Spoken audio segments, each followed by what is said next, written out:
Before we dive in, if you've ever walked away from a conversation feeling drained, manipulated, or doubting yourself, this one's for you. Today, we're going to talk about how to deal with a narcissist, and more importantly, how to keep control when they try to take it.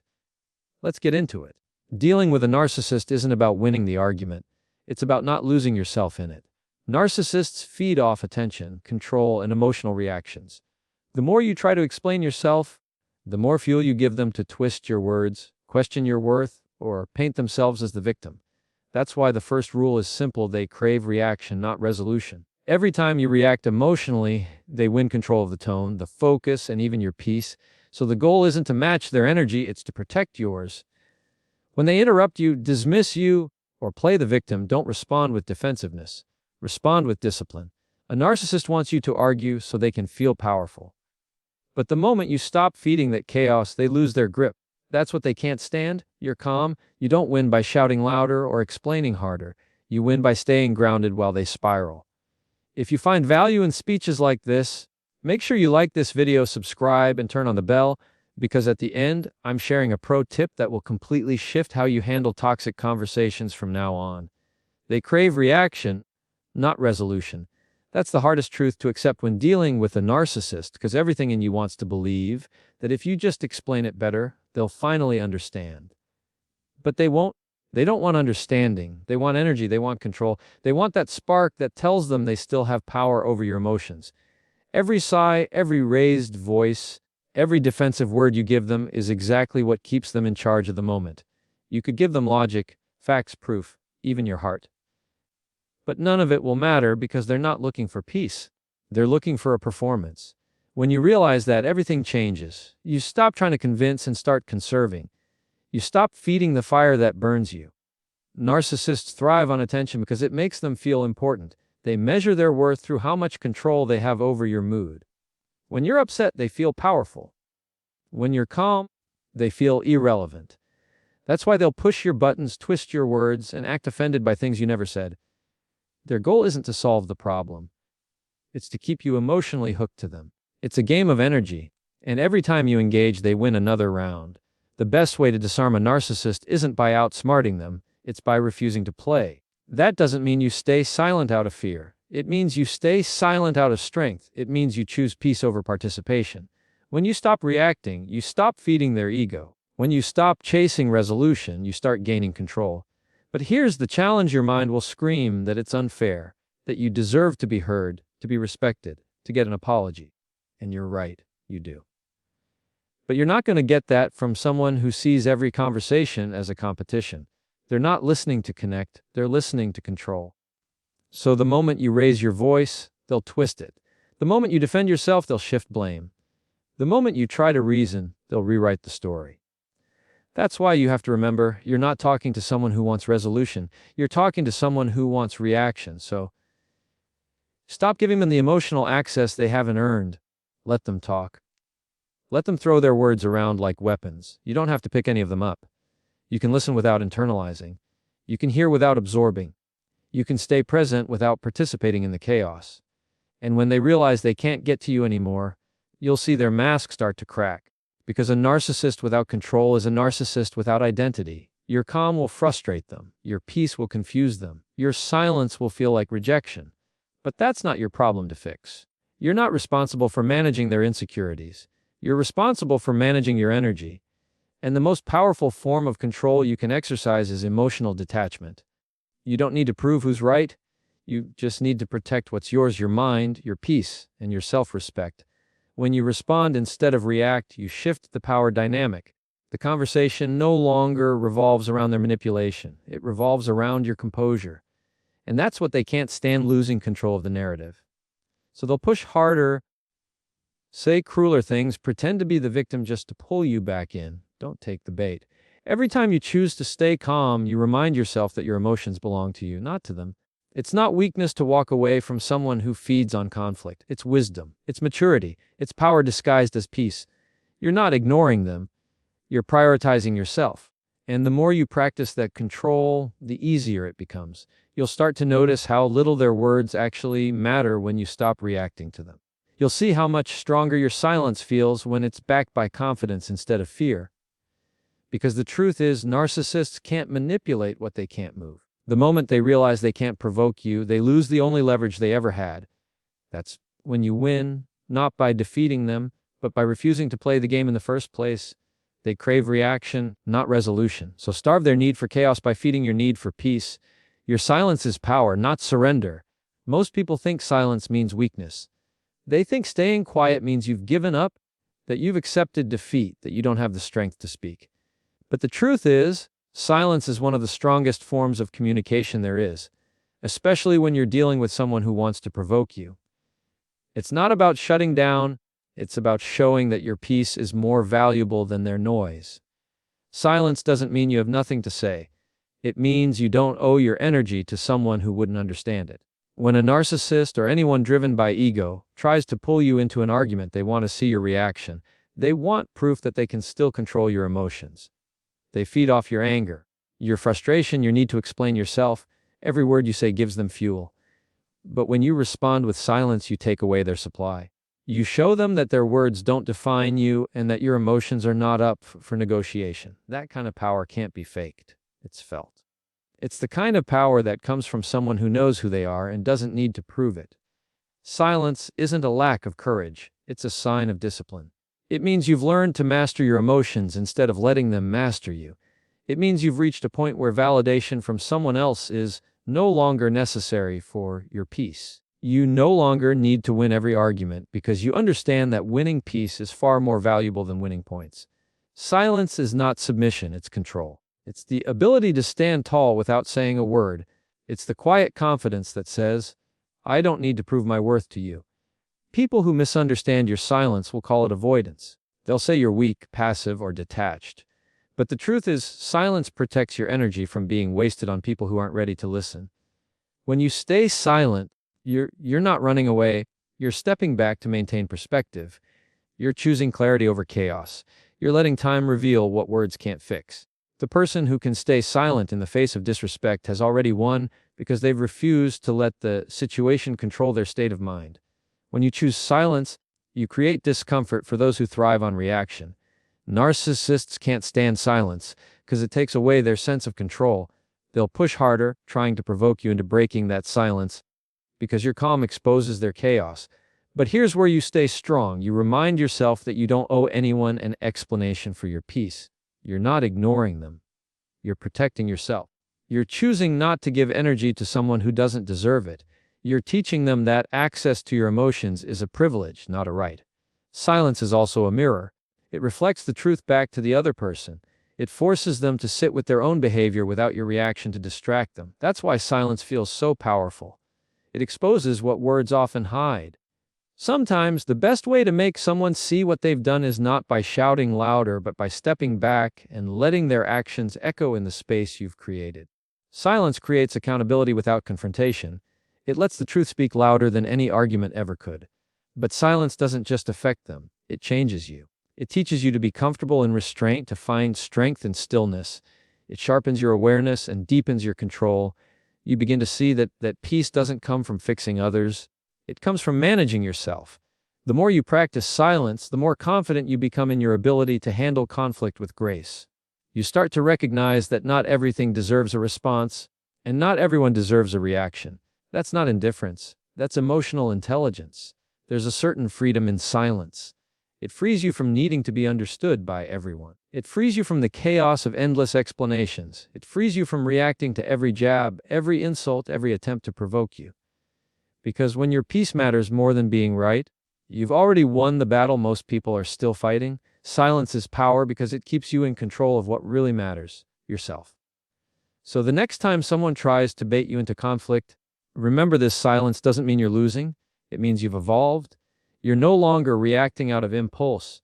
You're responding with intention. You're showing that your emotions belong to you, not to the situation or the person trying to pull you in. That's true strength. Anyone can shout. Anyone can argue. But it takes real control to say nothing and still feel powerful. Because sometimes the loudest message you can send is delivered without a single word. Your silence isn't surrender. It's strategy. It's the sound of someone who has mastered themselves, and that is a language only strength can speak. You don't need to prove your point to protect your peace. The moment you understand this truth, you free yourself from the exhausting need to be understood by everyone. Most people argue not to learn but to win. They listen just long enough to respond, not to understand. So when you find yourself trying to explain your side over and over, hoping they'll finally get it, you're not seeking clarity, you're seeking validation. And that validation will never come from someone who is more interested in being right than being real. There's a powerful kind of peace that comes when you stop chasing the need to prove yourself. You start to realize that not every disagreement deserves your energy, and not every opinion needs a response. You can know the truth within yourself and still let someone else misunderstand you. That's not weakness, that's emotional maturity. Because the moment you stop arguing to be understood, you start understanding what truly matters, your peace of mind. Protecting your peace doesn't mean avoiding communication. It means knowing when the conversation no longer serves growth. When you try too hard to prove your point, you hand your calmness to the other person. You let their misunderstanding dictate your emotional state. The louder you argue, the more power you give away. But when you stay calm, centered, and grounded, you silently remind them that your peace isn't negotiable. It's not something they can take from you unless you hand it over. Walking away from an argument doesn't mean you're running. It means you're refusing to let your inner balance be disturbed by outer chaos. There's strength in restraint. Sometimes silence, a calm tone, or simply saying, "I understand how you feel," is all it takes to keep your peace intact. You're not agreeing with them, you're choosing not to fight a battle that has no prize. People who are defensive or ego-driven often want you to react because your reaction gives them control. But when you remain calm, you take back that control. You show them that you're not moved by pressure or provocation. You stand firm in your truth without needing to shout it. Peace isn't found in convincing others. It's found in trusting yourself. You can't make everyone see what you see, because not everyone looks through the same lens. Some people will twist your words, question your motives, or downplay your feelings no matter how carefully you explain them. Trying to prove your point to those people is like trying to teach someone who doesn't want to learn. The lesson isn't yours to give, it's theirs to discover when they're ready. And when you realize that, you stop explaining yourself to people committed to misunderstanding you. Protecting your peace means setting boundaries, even in conversation. It means knowing when to stop talking and start observing. It means knowing that silence can speak louder than any explanation ever could. When you stop trying to prove your point, you start to see the bigger picture. You realize that peace doesn't come from winning debates, but from walking away with your dignity intact. The person who stays calm has already won, because they haven't lost themselves in the process. You'll notice something powerful when you start prioritizing peace over being right. You'll feel lighter. Your mind will be clearer. Your energy will stay yours. The weight of needing to be understood will lift, and you'll find comfort in knowing that truth doesn't need an audience. It just needs your confidence. You'll realize that not every battle is worth fighting, and that sometimes the greatest victory is maintaining your inner calm while the world around you tries to pull you into its noise. When someone challenges you, it's easy to feel the urge to defend yourself. You want to make them see your perspective, to prove your integrity, to make them acknowledge your effort. But not everyone is capable of seeing your heart. Some people only see what fits their narrative. And that's okay. You don't owe anyone more words than your peace can afford. Let them think what they want. The truth has a way of revealing itself in time, even without your defense. The more you practice this, the more power you gain over your emotions. You start to respond instead of react. You start to let go faster. You start to find peace in knowing that silence doesn't mean defeat. It means discipline. It means your self-respect is louder than their accusations. It means you're more invested in your growth than in their approval. So when you feel that urge to prove your point, pause. Ask yourself what's really at stake. If proving yourself costs your peace, the price is too high. Some truths are better lived than spoken. Some points are better made by your calmness than by your words. The one who can stay grounded in a storm doesn't need to prove the wind exists. They've already learned how to stand in it without being swept away. You don't need to prove your point to protect your peace, because peace itself is the point. Setting boundaries isn't about control, it's about clarity. It's the language of self-respect. When you say, "I can't take this call right now," or "I'm not comfortable with that," you're not rejecting someone. You're protecting your emotional energy. Because if you keep saying yes when your heart screams no, you'll eventually run out of energy for the things and people that truly matter. Boundaries create space for peace, for authenticity, for balance. They keep resentment out and self-respect in. Boundaries are not the end of connection, they are the beginning of healthy ones. They allow you to show up fully, honestly, and without resentment. You can't pour from an empty cup, and boundaries are how you refill it. They keep you grounded in who you are, no matter what others demand of you. So the next time someone calls your boundary rude, remind yourself it's not rudeness, it's respect. Respect for your time, your peace, your energy, and your worth. Because when you respect yourself first, you teach the world how to do the same. Walk away with control, not with anger. That's the difference between reacting to someone and responding to life. When you walk away in anger, you leave pieces of yourself behind, your peace, your clarity, your emotional strength. But when you walk away with control, you carry everything that truly matters. Control doesn't mean silence out of fear, it means silence out of strength. It's choosing peace over proving, dignity over dominance, and wisdom over winning. Because sometimes the most powerful thing you can say is nothing at all. There will be moments when walking away feels like losing, when your ego screams to fight back, to prove your worth, to have the last word. But control isn't about having the last word, it's about not needing one. The person who stays calm in chaos is the one who owns the moment. Anger feels powerful in the instant, but peace is powerful in the long run. You don't have to show them you're stronger. You just have to stop showing them they still have power over you. When you walk away with anger, you hand them control. They got what they wanted, a reaction, proof that they could still pull you out of your peace. But when you walk away calm, you take that power back. You show them that no one, no matter how toxic or manipulative, can decide your mood, your mindset, or your movement. That's real control. It's not about walking away to avoid confrontation, it's about walking away to protect your energy. Because peace is not found in proving your point, it's found in preserving your strength. Some people want to see you angry because it makes them feel justified in their behavior. Don't give them that satisfaction. When they push you to react, pause. When they insult you, breathe. When they try to draw you into chaos, let silence do the talking. Not because you're weak, but because you've learned that control is louder than rage. The more you master your reactions, the less power they have over you. Walking away with control is an act of self-trust. It's telling yourself, I don't need to stay here to be understood. It's realizing that not every battle deserves your energy and not every person deserves your explanation. You can choose peace without needing permission.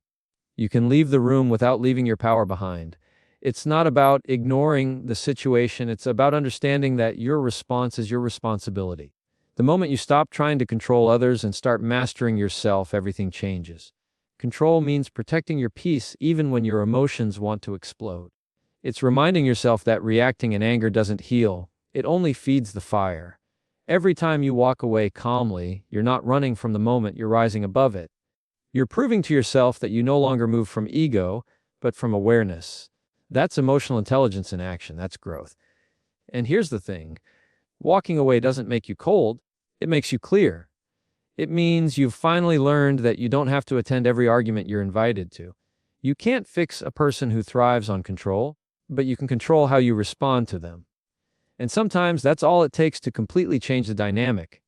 People lose power the moment you stop reacting the way they expect. When you walk away with anger, the moment owns you. When you walk away with control, you own the moment. And that's the mindset that protects your peace, no matter who you're dealing with. The more you practice it, the easier it becomes. Because peace isn't found when life gets easier, it's found when you get stronger. So the next time someone tries to pull you into an argument, provoke you, or make you feel small, pause. Don't match their chaos, meet it with composure.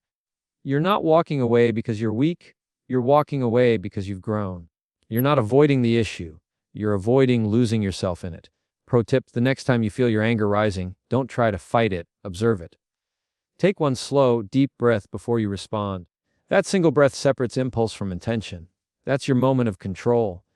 The power to stay calm even when everything around you demands a reaction is what separates emotional maturity from emotional chaos. The person who can pause, breathe, and walk away without anger doesn't just win the moment. They master their life,